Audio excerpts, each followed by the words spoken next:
Started. Welcome to the first foundational component of the Core Balance Training Program, the back anchor zone. This is the development of awareness of a major support zone of your core that you first started developing when you were an infant and a baby. It's a major connection with the floor as you're learning how to move your arms and legs and developing the strength and stability in your core. This is something that we tend to lose connection with over time in life. We're going to get right into how to do this exercise, and I will weave in more about the what and the why of this as we go. So, you're going to start out just by laying on the floor with your knees bent and your feet flat, and just relax into the position. We're not going to be doing much in this exercise. We're going to be just resting here, feeling your connections with the floor. Most likely, your major connections, or the most pressure you're going to feel with the ground, is going to be your pelvis and your upper back. And so these are what I'm going to call your support points or support zones.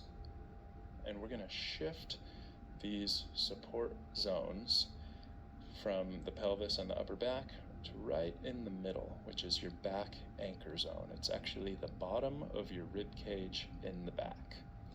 So I want you to pay attention to your rib cage. As you can see, my rib cage is flared a little bit. This is what I like to call a rib hump. This is likely how many of you are positioned, just resting on the floor. The predictable pattern is that the rib cage tends to flare forward. I can actually use my hands to feel the rib cage. This is not a natural position that you would see a baby or an infant in. They have a strong connection to the floor with that back anchor zone, which is the bottom of the rib cage in the back. So if your ribs are flaring in the front, which is the predictable pattern that happens, they're lifted up in the front because of a poor connection here, then they're also lifted up in the back because the entire rib cage moves together as one unit. So what the exercise is going to be is to bring the rib cage down and connect the bottom of the rib cage in the back with the floor. This is your back anchor zone.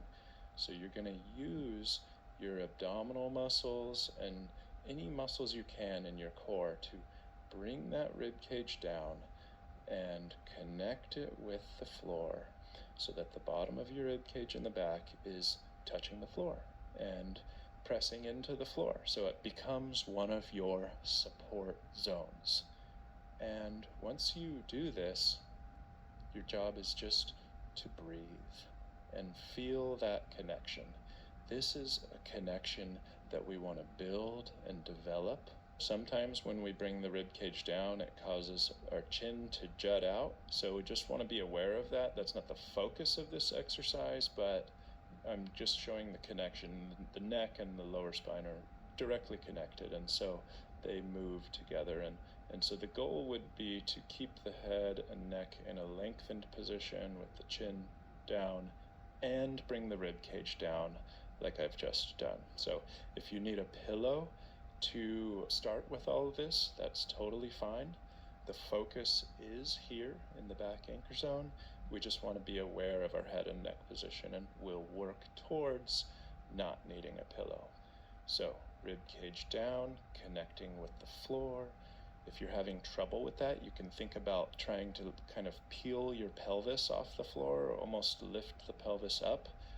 But we're not using our legs in this exercise. We're not using our glutes. We're not pelvic tilting. We're not squeezing our butt.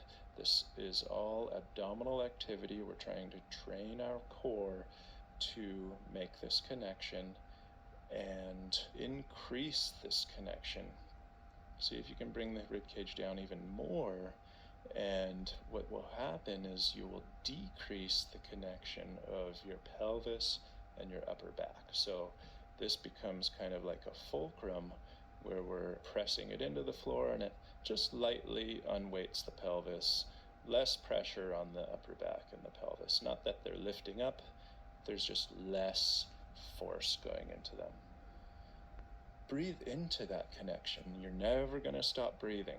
During this connection, during this activity, we need to learn how to breathe while keeping some activity in our core. You can see the expansion of my core as I inhale. We want to send the breath low into the pelvis, into the lower back.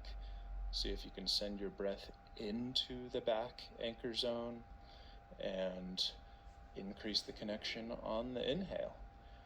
So this is the exercise, and it's an integral component of the entire program, and everything is built on top of it. So I don't want you to discount the value of this because there's not a high level of intensity or movement in the exercise. The value cannot be overstated.